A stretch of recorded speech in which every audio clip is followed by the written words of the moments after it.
Hello and welcome to On Second Street, where today we're going to be talking about three pieces of legislation in Ottawa that are raising concerns with some critics.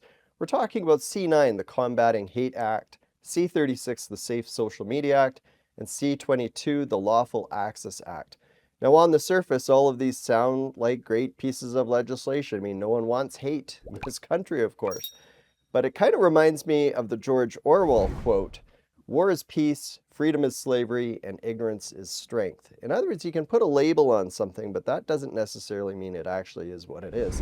Today, we're going to be chatting with a critic who has concerns about some of these changes that are happening in Ottawa. Josh Dehaas is the litigation director with the Canadian Constitution Foundation. Thank you, Josh, for joining me today. I want to start by just going back, let's say, 10 years or so ago. It seemed like Canada was in pretty good shape, at least in terms of when it comes to these issues of hate and other related topics. We were not a perfect nation.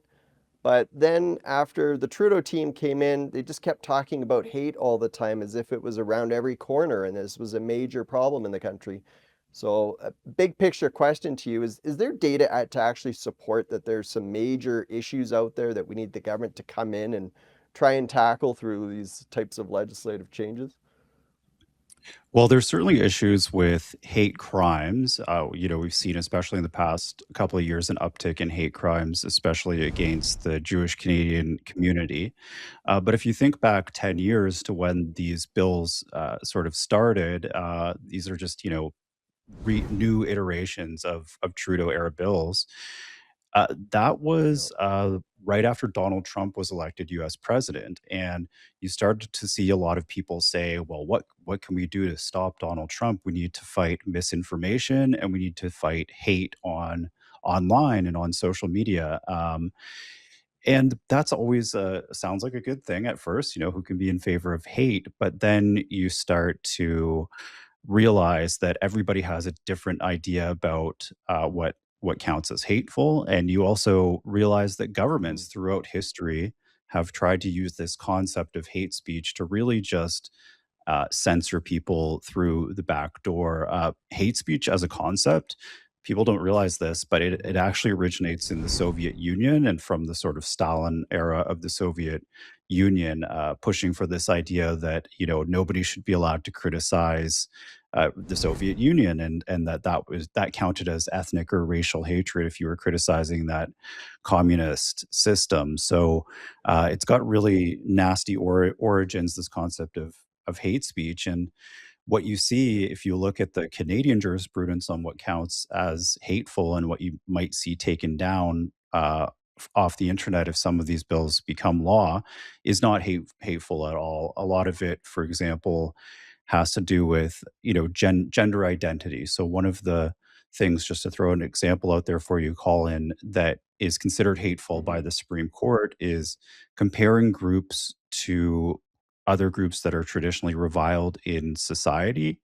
And one of those is child abusers. So if you go on social media and say, well, I think people that are encouraging transition for youth, surgery for youth with gender dysphoria are engaged in child abuse, that might be considered hateful. So it's really in the eye of the beholder. And I'm quite worried about this type of censorship. Wow. I want to dig into each of these bills in a moment, but I want to ask you just sort of for foundational knowledge, what is banned or what was banned before these types of bills came forward? Like obviously I couldn't go out and run ads saying, Josh Dehaas stole my car because it's simply not true. That's slander. So what would be the types of examples of sort of rules around what you couldn't say that were, I'll say legitimate? Yeah, so there's always been defamation laws and there's also criminal hate speech laws. So Canada has had criminal hate speech laws since about 1970, but this is really reserved for Mhm. the most extreme types of vilification and detestation. And so you couldn't hold a rally where you say, this particular group is um, should be illegal and we should go out and murder this particular group of people because we just really hate that type of people. But these bills would take it to a whole new level of censorship online. Yeah.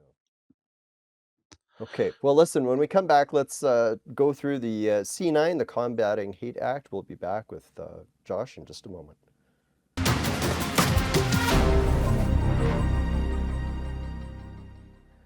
Hello and welcome back to On Second Street, where we're chatting with Josh Dehaas from the Canadian Constitution Foundation. We're chatting now about the Combating Hate Act, C9.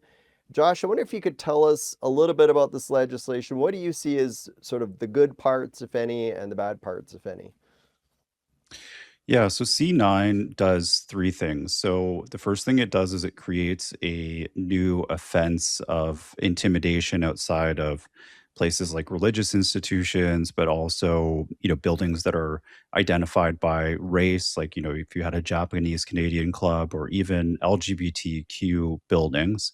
This new criminal offense exists where people could go to jail for up to 10 years if they stand outside and cause intimidation, which means they intentionally provoke a state of fear in people trying to, get into that building, let's say. And that's clearly aimed at some of the really intimidating protests we've seen outside of Jewish institutions, even, residential care facilities this would apply to. So I think it was in Ottawa, we saw protesters against the Israel Gaza war going and just sort of demonstrating outside of this a residential home of senior citizens. So it would target that type of stuff where people go over the line. And to me, that part is not particularly offensive, but it is pretty redundant because intimidation is already illegal. The more concerning parts, the other two parts are more concerning. The second one is banning certain symbols associated with terror groups, but also banning the swastika, as well as, and this was a last minute addition, banning nooses because nooses are affiliated with anti-black hatred, the KKK, for example. So it's now illegal to display these images, these symbols, if they're used to promote hatred. And that doesn't sound like that big of a deal in terms of freedom of expression, but it really does chill a lot of speech. And it's not good to see the government start making lists of, signs that you can't hold up at a protest and things like that. And then there's the really big concern here that's gotten the most attention, which is that this piece of legislation, and this is now law, it comes into force this month, in the next month. Uh, it takes away the good faith religious speech defense from hate speech charges. So we talked about the criminal hate speech charges already on the books. Those are for very extreme types of speech. Well, you used to have a defense that said you're trying to have like a good faith religious speech discussion. Right. And so that meant if you held up certain parts of the Bible or maybe the Quran that could be interpreted as hateful, let's say against LGBTQ people, you would have this defense. You were trying to have a religious, good faith religious speech discussion. That offense or that defense is no longer there. Right. So it means there will probably be more charges where people are reading scripture or reading from the Quran, and there might even be criminal convictions for reading parts of the Bible, depending on the context. I mean, multiple troubling things there that you're describing, but one aspect is just sort of like who's the judge behind all this? Who decides what is hate or what, like you said, who decides what symbol is bad? I mean, I think most respectable people in this country are not going to lose sleep if they don't see the swastika on their streets. I mean, that's, a Right. lot of people would be happy to not see that, right? I mean, the Nazis did horrific things, obviously. But, when I saw that on your website that you noted that, I thought, well, what about the hammer and sickle? Because you Right. could argue they did even worse things, right? The communists throughout the world have led to, by some estimates, over 100 million people have lost their lives. So who is deciding that, okay, we're not going to allow the swastika anymore, but the hammer and sickle is a-okay? I mean, it seems like a very strange thing for the government to start developing this list of different symbols. Yeah, you're right, Colin. And interestingly enough, the Ukrainian Canadian Congress went to Parliament at committee and said, you need to ban the hammer and sickle as well. And that just starts to show, well, Yeah. where does this end? Because we each have different views about what is offensive and what is hateful or not. And the way to deal with that is to talk to our neighbors and say, look, this offends me. This hurts me. I don't want to see this symbol, and here's why. But we need to keep that discussion amongst individual Canadians and amongst neighbors. And it's very dangerous when we give the government the power to do that. So, in my ideal world with maximum freedom of speech, it wouldn't be the government deciding. Yeah. Well, okay. When we come back, we're going to talk about the Safe Social Media Act. We'll be back with Josh in just a moment.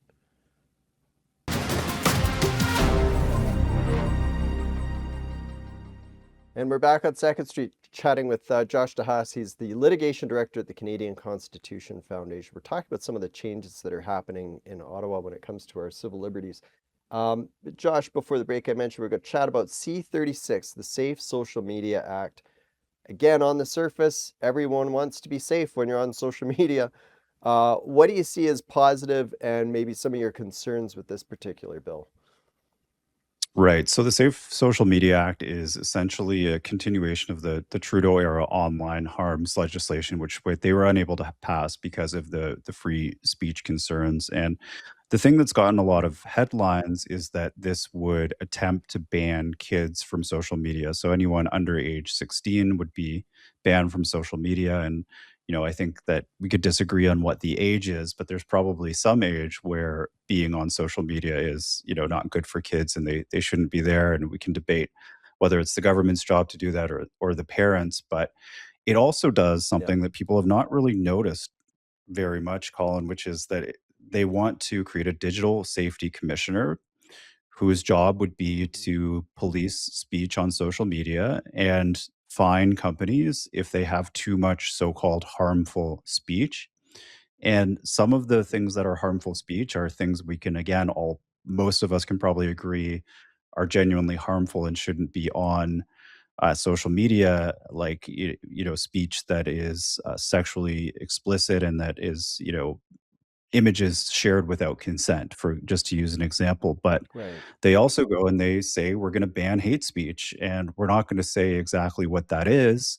But if there's speech on here that is we consider to be fomenting hatred, we might fine you, social media companies. And so that's the big concern there.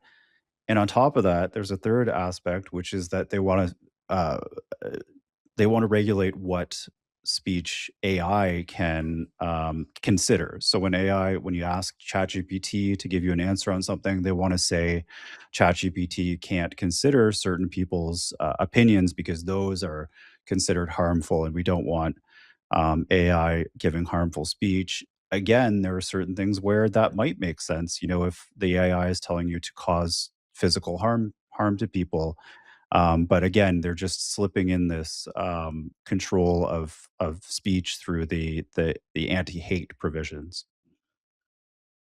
That seems very concerning. This idea that they're going to control which opinions we get to hear, because so often, there are opinions out there and they're out there for a little while, and the government tries to say, oh, well, these are just, extreme opinions, don't listen to them, whatever. And then we find out, well, actually, this opinion over here was right. They were right about something.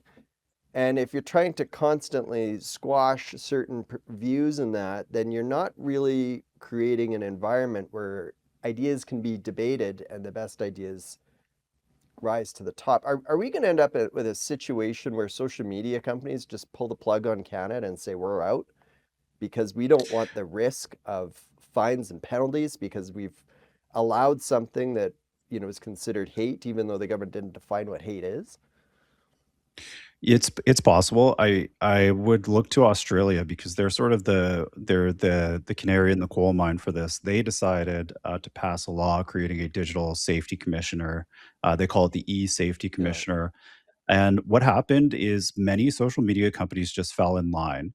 So just like during COVID-19, when the US government said you can't talk Mm, about certain aspects of COVID-19 and because it's misinformation, even though some of that turned out to be correct, the social media companies would say, well, we're going to put profit first. And so we're happy to censor. There was one exception, and that mm, is X. And X has constantly gone to court and spent millions of dollars fighting the digital safety commissioner when she said you need to take down this video that shows a stabbing of a religious figure in Sydney, and or you need to take down this tweet because it's a mother expressing concern about a gender-related club in, a middle school. X has gone and fought that. But a lot of social media Yeah. companies, rather than leaving the country, they will just comply. And so, what we would end up with most likely is social media that is quite sanitized, and also AI that's quite sanitized of certain opinions, just so that the companies don't fall offside the regulator. Most of them are not going to fight back, and I think what we would end up with is an internet that looked probably a lot like it looked back in 2020 when, you couldn't talk about the lab leak theory of COVID-19 on Facebook, for example. So I think that's what it would end up Right. looking like. Okay. Well, listen, when we come back, we'll chat about the Lawful Access Act. We'll be back in just a moment.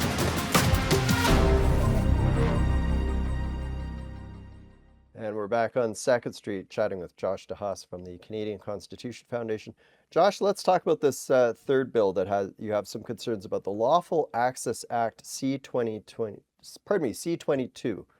What do you see about that bill when it comes to, is there anything positive in it? And I know you got some concerns, so what would those be as well? Yeah, I mean, C-22 is a huge bill, and a lot of it is pretty objectionable, unobjectionable, amendments to various laws to make it easier for police and spy agencies to do their work, whether it's fighting, terrorism or fighting illegal immigration. And there was an earlier version of it that was in some ways much worse. But C-22 also has a couple aspects of it that are just really scary in a supposedly free society. And one of them is that the government wants to order electronic service providers. So we don't know who that is exactly, but probably your internet service provider as well as your cell phone provider, maybe apps like Signal, maybe Gmail. We're not exactly sure, but it wants to be able to order these companies to collect certain data about every single Canadian and then keep that for up to 6 months. And the data they want to collect is called metadata, which, it's not the content of your email per se, but it's things like, Mhm. uh, who your email was sent to and who when you sent it, and your location. So this one's probably the most concerning, is that the government might tell cell phone companies, we need to track everyone's location for 6 months just in case we need it for an investigation in the future. And the problem with that is that, first of all, the government can misuse that information. If we have a nefarious Mhm. government in the future, they're going to have that data and they can easily control people. They already do this in China, and they use that to prevent political dissent because they have everyone's cell phone location at all times.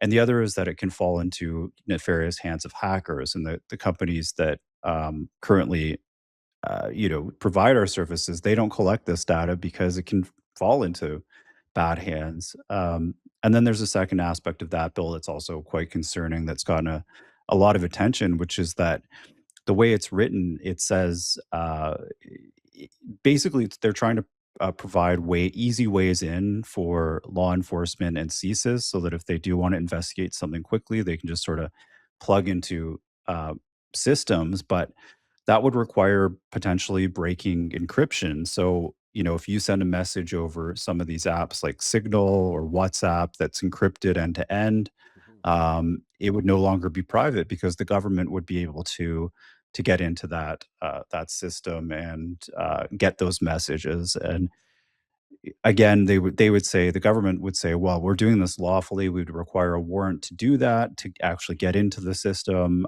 So we have authorization. But again, the question is, do you trust the government to do this, or would you like to maintain that privacy for everyone, even if it makes it a bit harder for police Yeah. to do their jobs? So two big privacy risks. Yeah, it certainly seems concerning. I mean, you mentioned about abuse by the state with all this data. It reminds me of the story out of Ottawa recently where you had the police commissioner apologizing because some Ottawa police officers, at least I think it was Ottawa, they were using private data to try and, pick up women essentially, right? Like, I mean, that was not what the purpose of the police having access to the data was for. I wonder if you could just maybe share with your thoughts on this. I mean, you mentioned earlier about the problem with actual hate crimes against the Jewish community. They seem very troublesome. What is happening? Is there something that we should be seeing happen in that regard, rather than some of the things that you've mentioned on this with the other bills? What should Yeah. be done that isn't And happening? I'm glad you asked, Colin, because this has been frustrating for me for the past few years. Is that we see police let protesters have a right to protest and march down the street and be on sidewalks, but they don't have a right to block the street. And yet, we're not using the current laws to charge people that block the street. There's also intimidation laws already on the books, so if people cross that line, they can already be in charge. So, what we say is enforce the existing laws, stop creating these new laws that harm us all. Okay. As always, thanks for this quick update, Josh. Appreciate it. Thanks, Colin. Well, there's certainly lots of big changes happening in Ottawa, and we'd love to hear your thoughts on the matter. Is the government on the right track, wrong track? You can send us an email at ideas@thenewsforum.ca. Thanks for watching.